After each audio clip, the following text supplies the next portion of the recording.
X தள பக்கத்தில் இருந்து தானும் தனது மனைவி வந்திதா பாண்டே ஐபிஎஸ் தற்காலிகமாக விலகுவதாக திருச்சி எஸ்பி வருண்குமார் தெரிவித்துள்ளார்.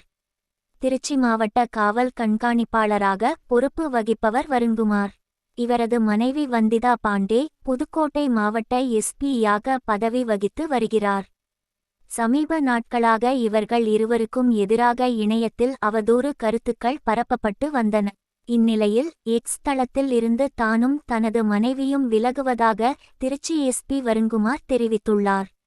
இது தொடர்பாக அவர் வெளியிட்டுள்ள அறிக்கையில், அனைவருக்கும் வணக்கம். நான் வருண்குமார் வீரசேகரன் ஐபிஎஸ் பல் மருத்துவருக்கான படிப்பை முடித்திருந்தாலும் காவல்துறை மேல் உள்ள பற்று காரணமாக 2010ஆம் ஆண்டு யுபிஎஸ்சி குடிமைப்பணிகள் தேர்வு எழுதினேன். அதில் அகில இந்திய அளவில் 3ஆம் இடத்தை பிடித்திருந்தாலும் ஐபிஎஸ்-ஐ தேர்ந்தெடுத்தேன். 2011ஆம் ஆண்டு ஐபிஎஸ் தேர்வாகி பயிற்சி முடித்து உதவி காவல் கண்காணிப்பாளராக அருப்புக்கோட்டை, திருப்பத்தூர் மற்றும் அதிதீவிரப்படை சென்னையிலும் பணிபுரிந்தேன். பின்னர் காவல் கண்காணிப்பாளராக பதவி உயர்வு பெற்று குடிமைப்பொருள் நுண்ணறிவு பிரிவு, ராமநாதபுரம் மாவட்டம், திருவள்ளூர் மாவட்டம், சென்னையில் அலுவலக தானியங்கி மற்றும் கணினிமயமாக்கல் மற்றும் மதுவிலக்கு அமலாக்கப் பிரிவு, மதுரை மண்டலம் காவல் கண்காணிப்பாளராக பணிபுரிந்துள்ளேன். தற்போது திருச்சி மாவட்ட காவல் கண்காணிப்பாளராக கடந்த 1 வருடமாக பணிபுரிகிறேன். எனது 13 ஆண்டுகால ஐபிஎஸ் வாழ்க்கையில் எல்லா ஆண்டுகளிலும் உயர் அதிகாரிகளிடம் இருந்து அவுட்ஸ்டாண்டிங் ரேட்டிங் இதுவரை பெற்றுள்ளேன். இன்று ஒரு மாவட்ட பொறுப்பில் இருந்தாலும் கூட ராமநாதபுரத்தில் ஒரு எளிமையான பின்னணியில் இருந்து வந்தவன் நான். எனது தகப்பனார் வழி தாத்தா ஒரு தபால்காரராக பணிபுரிந்தார். எனது தாய்வழி தாத்தா திருச்சியில் விவசாய விதை வியாபாரம் செய்து வந்தார். இப்பேற்பட்ட சாமானிய சூழலிலிருந்து வந்த நான் பெண்கள், குழந்தைகள், விளிம்புநிலை மக்கள் போன்ற 2 சாமானியர்களின் பிரச்சினைகளை போக்க வேண்டும் என்று தீவிர முனைப்பில் செயலாற்றி வருகிறேன். 2021ஆம் ஆண்டு யூடியூபர் ஒருவர் ஒரு அரசியல் கட்சி பின்புலத்தோடு பொய் செய்திகளை பரப்பி திருவள்ளூர், காஞ்சிபுரம், செங்கல்பட்டு மாவட்டங்களில் பெரிய சட்டம் ஒழுங்கு பிரச்சனையை ஏற்படுத்தினார். அப்போது திருவள்ளூர் மாவட்ட காவல் கண்காணிப்பாளராக இருந்த நான் அந்த யூடியூபரை கைது செய்து பிரச்சனையின் தீவிரத்தை கருத்தில் கொண்டு குண்டர் சட்டத்தில் அடைத்தேன். சமீபத்தில் அதே யூடியூபர் பதிவு செய்த சர்ச்சையான அவதூறுகளால் சைபர் கிரைம் காவல் நிலையத்தில் வழக்கு பதிவு செய்யப்பட்டு கைது செய்யப்பட்டார். சட்ட அடிப்படையில் பணியாற்றியதற்காக அந்த யூடியூபர் சார்ந்த கட்சியின் ஒருங்கிணைப்பாளர், பத்திரிகையாளர் சந்திப்பு ஒன்றில் என்னை கடுமையாக சில சாதி பெயர்களை குறிப்பிட்டு சாடினார். அது விமர்சனத்தையும் தாண்டி தீவிர அவதூறு கோணத்தில் இருந்தது. எனவே அதற்கு எதிராக civil and criminal defamation notice என் வழக்கறிஞர் மூலம் அந்த கட்சியின் ஒருங்கிணைப்பாளருக்கு அனுப்பினேன். நான் சட்டப்படி இந்த நோட்டீஸ் அனுப்பிய ஒரே காரணத்திற்காக என்னை தாண்டி என் குடும்பத்தினர்கள், பெண்கள், குழந்தைகள் என என்னைச் சார்ந்தவர்கள் மீது வசைகளையும் ஆபாசமான அவதூறான செய்திகளையும் அருவருப்பான வாக்கியங்களுடன் எக்ஸ் தளத்தில் பரப்பினர். என் குழந்தைகள் மற்றும் என் குடும்ப பெண்களின் 3 புகைப்படங்களும் தரம் தாழ்ந்து ஆபாசமாக சித்தரிக்கப்பட்டது. இது ஒரு கட்டத்தில் என் குடும்பத்தினருக்கே கொலை மிரட்டல் விடுக்கும் அளவுக்கு அச்சுறுத்தலாக உருமாறியது. இவை அனைத்தும் போலி கணக்குகளாகவும் தொடர்ந்து இதே வேலையைச் செய்து வருபவையாகவும் உள்ளன. அதிலும் பல போலி கணக்குகள் அந்த கட்சியின் தூண்டுதலின் காரணத்தினாலேயே வெளிநாடுகளில் வாழும் தமிழ் தெரிந்த நபர்களுக்கு பணம் கொடுத்து ஆபாச பதிவுகளை பதிவிட உத்தரவிட்டதாக தெரியவருகிறது. நான் இந்த விஷயத்தில் அளித்த 3 புகார்களில் 3 குற்ற வழக்குகள் பதிவு செய்யப்பட்டு சைபர் கிரைம் விங் போலீசார் இதனை விசாரித்து வருகிறார்கள்.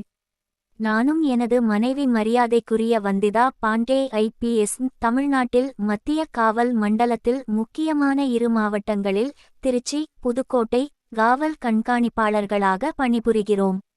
இந்த சவாலான பணியில் நேர்மையாக கடமையாற்றினால் மக்களின் நன்மதிப்புகளோடு ஒரு சிலரின் பகையையும் சம்பாதிக்க நேரிடும் என்பதை நாங்கள் அறிவோம். பொது வாழ்வில் இருக்கும் எங்களுக்கு இதுபோன்ற தொடர் ஆபாச தாக்குதல்கள் ஒரு பொருட்டே அல்ல. என்னதான் காவல்துறையில் உயர் பொறுப்பில் இருந்தாலும் நாங்களும் சராசரி மனிதர்கள்தான். ஒரு சாதாரண தகப்பன் மற்றும் தாயாக இது எங்கள் குழந்தைகளையும் குடும்பத்தினரையும் ஒரு அளவிற்கு பாதித்துள்ளது. நிஜவாழ்வில் பலரை எதிர்கொள்ளும் சூழலில் இந்த இணைய கூலிப்படையை எதிர்கொள்வது எங்களுக்கு பொருட்டல்ல. ஆனால் ஒரு சராசரி குடும்ப நபராக எங்கள் 3 குழந்தைகள், பெற்றோர்கள மற்றும் உறவினர்கள் மீதான அக்கறைக்காக இந்த எக்ஸ் இணைய உரையாடல்களிலிருந்து தற்காலிகமாக நானும் எனது மனைவியும் விலக முடிவு செய்துள்ளோம். எங்களது இந்த முடிவு தற்காலிகமானது என்றபோதும் நாங்கள் இதை பயத்தினாலோ அருவருப்பினாலோ மேற்கொள்ளவில்லை. போலி கணக்குகள் மூலம் பெண்களை ஆபாசமாகச் சித்தரிக்கும் குழந்தைகளுக்கு கொலை மிரட்டல் விடும் வக்கிர புத்தியும் கொடூர எண்ணமும் கொண்டவர்கள் தான் இதற்கு அவமானப்பட வேண்டும். எங்கள் கையில் உள்ள பொறுப்பு, மக்கள் எங்கள் மீது கொண்டுள்ள நம்பிக்கை, நாங்கள் மேற்கொண்டு வரும் பணியின் பொருட்டு இதுபோன்ற குறுக்கீடுகளை புறந்தள்ளுகிறோம். முகம் தெரியாத கோழைகளுக்கும் இணைய கூலிப்படைகளுக்கும் நாங்கள் பதில் சொல்ல வேண்டிய அவசியமோ தேவையோ இல்லை. ஒரு காவல்துறை அதிகாரியாக நான் எனது கடமையை செய்ததற்கு எனது மனைவி, குழந்தைகள் மற்றும் குடும்பத்தினரை தாக்க வேண்டிய அவசியம் எங்கிருந்து வந்தது? அது என்னை நேரடியாகவோ சட்டரீதியாகவோ எதிர்கொள்ள முடியாத கையாலாகாத்தனத்தின் வெளிப்பாடாகவே பார்க்கிறேன். அதே நேரத்தில் ஒரு சாதாரண குடிமகனாக இணையத்தில் எழுந்துள்ள இதுபோன்ற கூலிப்படை தாக்குதலைக் கண்டு மிகவும் அக்கறையும் அறச்சீற்றமும் கொள்கிறேன். ஒரு மாவட்ட கண்காணிப்பாளராக உள்ள பெண்ணையே இவர்கள் இந்தளவிற்கு தாக்குகிறார்கள் என்றால் சாதாரண மக்களையும் பெண்களையும் என்ன செய்வார்கள்? இன்றுவரை பதிவிட்ட எந்த ஆபாச பதிவுகளையும் நீக்கவில்லை, வருத்தம் தெரிவிக்கவில்லை, மன்னிப்பும் கேட்கவில்லை எனும்போது இந்த கூட்டத்திற்கு சட்டத்தின் முன் தகுந்த பாடம் புகட்ட வேண்டியுள்ளது. இது சம்பந்தமாக சைபர் கிரைமில் 3 குற்ற வழக்குகள் பதிவு செய்யப்பட்டு இதுவரை 2 கைது செய்யப்பட்டுள்ளனர். மேலும் விசாரணையும் கைது நடவடிக்கையும் தொடரும். இதில் ஈடுபட்ட நபர்களை நீதிமன்றத்தில் நிறுத்தி தண்டனை பெற்று தருவது உறுதி. ஒரு குடும்ப நபராகவும் காவல் அதிகாரியாகவும் சமூக பதற்றத்தை ஏற்படுத்தும் சமூக விரோத கும்பல்களின் செயற்பாட்டை முறியடிப்பது எனது கடமை. இதுபோன்ற தாக்குதல்களுக்கு ஆளாகும் சாமானிய மக்கள் எந்தவித அச்சத்திற்கும் ஆட்படாமல் தானாக முன்வந்து புகார் கொடுக்க வேண்டும் என கேட்டுக்கொள்கிறேன். இந்நிலையில் இந்த IPS தம்பதிகளுக்கு ஆதரவாகவும் நாம் தமிழர் கட்சி தம்பிகளுக்கும் சீமானுக்கும் எதிராகவும் தனது கருத்தை வெளியிட்டுள்ளார் விஜயலட்சுமி. சீமான் அவர்களுக்கு எதுவுமே தெரியாது. சாட்டை துரைமுருகன் என்ன சொல்றாரோ அதை அவர் அப்படியே சொல்வாரு. இன்னைக்கு வருண் IPS அவர்கள் எந்த ஜாதின்னு கூட சீமானுக்கு தெரியாதான். சாட்டை சொன்னாராம், ஸோ அதை அப்படியே சொன்னாராம். ஓகே, சீமான் அவர்களே, நான் தமிழ் பொண்ணே கிடையாது அப்படின்னு சொல்லி உங்க கட்சிக்காரங்கெல்லாம் சொன்னாங்களே, நான் தமிழ் பொண்ணா இல்லையான்னு கூட உங்களுக்கு தெரியாதா? தெரிஞ்சு தெரியாத மாதிரி சும்மாவே இருந்தீங்க. எனக்கு 4 புருஷன் சொல்லி ஒரு அபாண்டமான பொய்ய சொன்னாங்களே, எனக்கு திருமணமே ஆகலை அப்படின்னு உங்களுக்கு தெரியாதா? தெரிஞ்சு தெரியாத மாதிரி சும்மாவே இருந்தீங்க. இப்படி எதுவுமே தெரியாம தான் நீங்க தமிழ்நாட்டில் கட்சி நடத்திட்டு இருக்கிறீங்களா?